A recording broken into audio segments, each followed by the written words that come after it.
Hello friends, स्वागत है आपका संकल्प शिक्षा के यूट्यूब चैनल में। आइए आज हम लोग जानते हैं पीएच वैल्यू के बारे में। किस किस पदार्थ का कितना पीएच वैल्यू होता है, इसके बारे में हम लोग जानकारी प्राप्त करेंगे।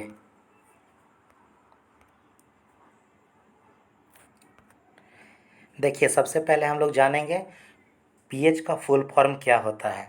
तो देखिए, पीएच का full form power of hydrogen या पोटेंशियल ऑफ हाइड्रोजन होता है। ठीक है। इसके बाद हम लोग नेक्स्ट जानेंगे पीएच वैल्यू के बारे में, कितना कितना पीएच वैल्यू होता है।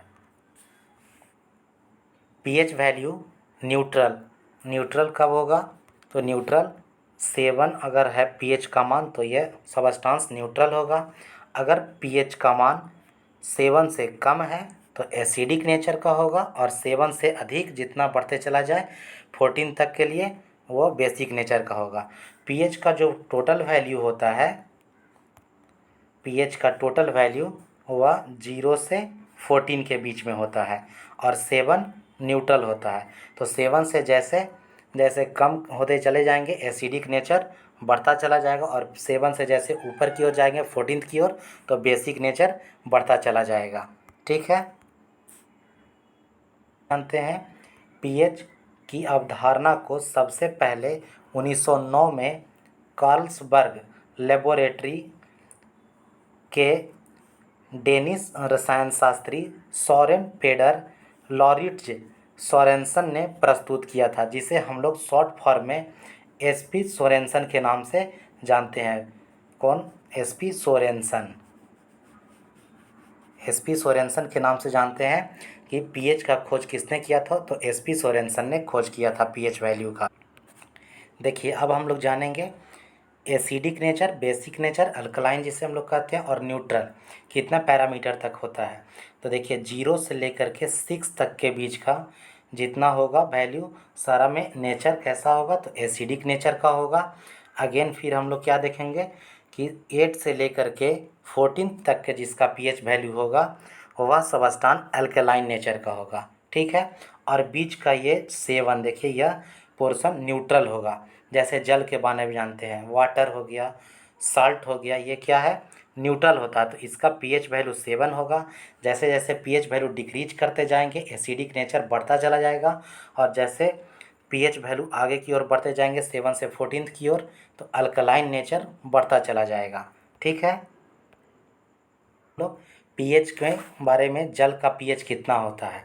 ठीक है। तो जल का पीएच देखिए 7 होता है, पहले हम बता चुके हैं कि यह जल का जो है पीएच 7 होगा, क्योंकि यह न्यूट्रल सबस्टांस होता है। ठीक है। सेकंड है दूध।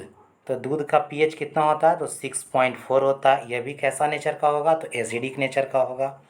नेक्स्ट देखिए, हम लोग जानते हैं सिरका, जिसे वाइनिगर कहते हैं। वाइनिगर का कितना होता है पीएच वैल्यू? 3 होता है। ठीक है।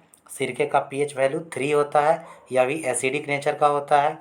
फिर नेक्स्ट देखिए, हम लोग देखते हैं मानव रक्त का पीएच वैल्यू।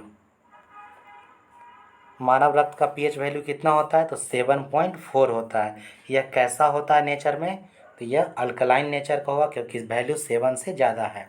नेक्स्ट हम लोग देखते हैं नींबू का पीएच वैल्यू। तो नींबू का पीएच वैल्यू 2.4 होता है। कहीं कहीं पे नींबू का पीएच वैल्यू 2.2 से 2.4 भी दर्शाया हुआ रहता है। ठीक है। नेक्स्ट हम लोग देखते हैं NaCl, नमक का पीएच वैल्यू। तो नमक का पीएच वैल्यू बता चुके हैं कि यह भी कैसा होगा, यह नेचर में न्यूट्रल नेचर का होगा, न्यूट्रल होगा नेचर में। ठीक है, क्योंकि इसका पीएच वैल्यू 7 होता है। फिर नेक्स्ट हम लोग बात करते हैं शराब का पीएच वैल्यू, वाइन। तो वाइन का पीएच वैल्यू 2.8 होता है। नेक्स्ट है मानव मूत्र का पीएच वैल्यू। तो यूरिन का पीएच वैल्यू 4.8 से 8.4 होता है। यह डिपेंड करता है किसका बॉडी कैसा है। ठीक है। 4.8 किसी का एसिडिक नेचर का होता है, किसी का बेसिक नेचर का होता है। नेक्स्ट हम लोग चलते हैं समुद्री जल के बारे में। तो समुद्री जल देखिए, समुद्री जल का पीएच वैल्यू 8.5 होता है। यह भी कैसा नेचर का होगा, यह तो बिल्कुल पता ही है आपको, अल्कलाइन नेचर का होता है। ठीक है। बेसिक नेचर का होगा, क्षारीय होगा। नेक्स्ट हम लोग चलते हैं आंसू का पीएच वैल्यू। तो देखिए, आंसू का पीएच वैल्यू कितना होगा, तो 7.4 होता है आंसू का पीएच वैल्यू। ठीक है। यह भी बेसिक नेचर का होगा। मानव का पीएच वैल्यू कितना होता है, मानव लार का सेलाइवा का पीएच वैल्यू 6.5 से 7.5 होता है। ठीक है, अब आते हैं कुछ एसिडिक नेचर के चीज़ में कितना कितना पीएच वैल्यू होता है एसिड का वैल्यू में। तो HCl हाइड्रोक्लोरिक एसिड हो गया, इसे हम लोग जानते हैं कि यह स्ट्रॉन्ग एसिड होता है, इस वजह से इसका पीएच वैल्यू कितना होता है, देखिए 0। तो जो सबसे अधिक हाईली एसिडिक नेचर का होगा उसका पीएच वैल्यू सबसे कम होगा। तो 0 पीएच वैल्यू किसका है, HCl का। तो यह बहुत ही स्ट्रॉन्ग एसिड होगा। नेक्स्ट है H2SO4, इसे ऑयल ऑफ विट्रॉल भी कहते हैं, सल्फ्यूरिक एसिड इसे कहा जाता है। ठीक है, तो H2SO4 का पीएच वैल्यू कितना है, 1.0, मतलब 1 है। यह भी कैसा है, यह भी स्ट्रॉन्ग एसिड है। हम लोग जानते हैं कि स्ट्रॉन्ग एसिड कितने होते हैं, स्ट्रॉन्ग एसिड 3 होता है, एक HCl हाइड्रोक्लोरिक अम्ल, दूसरा H2SO4 सल्फ्यूरिक अम्ल, और तीसरा होता है HNO3 नाइट्रिक अम्ल। ठीक है, नेक्स्ट हम लोग चलते हैं, देखिए सोडा वाटर का पीएच वैल्यू। तो सोडा वाटर का पीएच वैल्यू कितना होता है, 3। तो सोडा वाटर भी कैसा नेचर का होगा, एसिडिक नेचर का होगा। अचार पिकल का पीएच वैल्यू कितना होता है, 3.5 से 3.9 होता है। टमाटर का पीएच वैल्यू, टोमेटो का 4.5, यह भी एसिडिक नेचर का होता है। हम लोग जानते हैं ऑक्सैलिक एसिड टमाटर में पाया जाता है, इसके अधिकता से क्या होता है, कैल्शियम ऑक्सलेट का स्टोन हमारे शरीर में हो जाता है।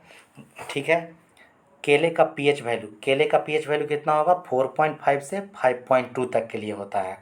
ठीक है, यह भी इसमें भी एसिडिक नेचर का होगा।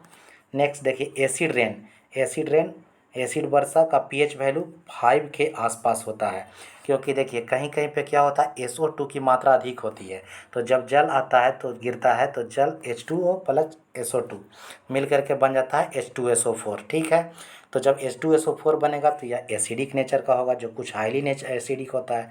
कभी कभी क्या होगा, H2O वर्षा हुई और प्लस में CO2 की मात्रा कहीं अधिकता होती है, तो H2CO3 कार्बोनिक अम्ल का, ठीक है, ये वर्षा होता है। तो इसमें इसका पीएच वैल्यू थोड़ा अधिक होने के कारण ये मीडियम लिया गया, 5.0 के आसपास का एसिडिक रेन का वैल्यू होता है पीएच का। रोटी का पीएच वैल्यू देखिए, ब्रेड का पीएच वैल्यू 5.3 से 5.8 तक के लिए होता है।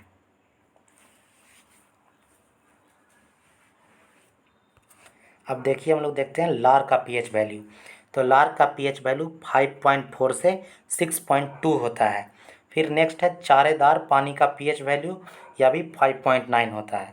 मक्खन बटर का पीएच वैल्यू कितना होता है, 6.1 से 6.4 होता है, इसमें ब्यूटारिक एसिड पाया जाता है मक्खन में। नेक्स्ट देखिए मछली का पीएच वैल्यू, यह 6.6 से 6.8 तक के लिए होता है मछली का पीएच वैल्यू। देखते हैं कुछ बेसिक नेचर का पदार्थ के बारे में, जैसे शैम्पू। तो शैम्पू क्या होगा, डिटर्जेंट, इसका पीएच वैल्यू 7 से अधिक होगा, जो कैसा नेचर का होगा, बेसिक नेचर का होगा। नेक्स्ट है बेकिंग सोडा, या सोडियम बाइकार्बोनेट है। ठीक है, तो बेकिंग सोडा खाना बनाने में प्रयोग में आता है, या इसका वैल्यू 8.3 होता है। टूथपेस्ट का पीएच मान, टूथपेस्ट का पीएच वैल्यू लगभग 9 होता है, यह भी कैसा नेचर का होगा, बेसिक नेचर का होगा, क्षारीय होगा। फिर नेक्स्ट हम लोग देखते हैं मैग्नीशिया का दूध, मैग्नीशिया मिल्क ऑफ मैग्नीशिया जिसे कहते हैं MgOH के टाइम्स 2 मैग्नीशियम हाइड्रोक्साइड। ठीक है, इसमें देखिए इसका पीएच वैल्यू कितना है, 10.5 है। नेक्स्ट देखते हैं हम लोग अमोनिया का पीएच वैल्यू। तो अमोनिया का पीएच वैल्यू कितना है, 11.0, मतलब अमोनिया का पीएच वैल्यू 11.0, यह भी कैसा नेचर का होगा, एल्केलाइन नेचर का होगा। नेक्स्ट हम लोग देखते हैं कैल्शियम हाइड्रोक्साइड का पीएच वैल्यू। ठीक है, तो कैल्शियम हाइड्रोक्साइड का पीएच वैल्यू कितना होगा, 12.4। देखिए यह भी क्या है, स्ट्रॉन्ग बेस के रूप में आता है कैल्शियम हाइड्रोक्साइड। फिर देखिए नेक्स्ट है sodium hydroxide, sodium hydroxide NaOH, यह भी कितना होता है, इसका पीएच वैल्यू 14 होता है। तो जिस तरह से स्ट्रॉन्ग एसिड 3 पढ़े थे हम लोग, उसी तरह से स्ट्रॉन्ग बेस भी होता है, जैसे सोडियम हाइड्रोक्साइड हो गया। तो सोडियम हाइड्रोक्साइड स्ट्रॉन्ग बेस है, इसका पीएच वैल्यू 4.0 हो गया। कैल्शियम हाइड्रोक्साइड CaOH का टाइम्स 2 होता है। ठीक है, इसका भी लगभग 12.4 हो गया इसका पीएच वैल्यू, तो यह भी स्ट्रॉन्ग बेस हो गया। नेक्स्ट हो गया मैग्नीशियम हाइड्रोक्साइड MgOH टाइम्स 2। ठीक है, इसका भी क्या होता है, यह भी एल्केलाइन नेचर का होता है, यह भी कितना होगा, तो 7 से अधिक होगा और 14 से कम होगा, यह भी स्ट्रॉन्ग मतलब बेस होता है। ठीक है, तो यह भी लगभग 12 के करीब होता है, शायद 12 के करीब या 10.5 ऐसे लिखते हैं, कहीं कहीं पे 11 भी रहता है या कहीं कहीं पे 12 भी दर्शाता है, लेकिन एग्जैक्ट वैल्यू 10.5 होता है। ठीक है, ये इसका छोड़ दीजिए, नेक्स्ट है। इस तरह से हम लोग जाने पीएच वैल्यू के बारे में, कितना कितना पीएच वैल्यू किस पदार्थ का होता है। अब देखिए इसको एक बार क्या करेंगे, फिर से हम लोग सभी लोग रिकॉल कर लेंगे, जिससे हमेशा एग्जाम में याद रहेगा। ठीक है, मिलते हैं नेक्स्ट वीडियो में, तब तक के लिए जय हिंद।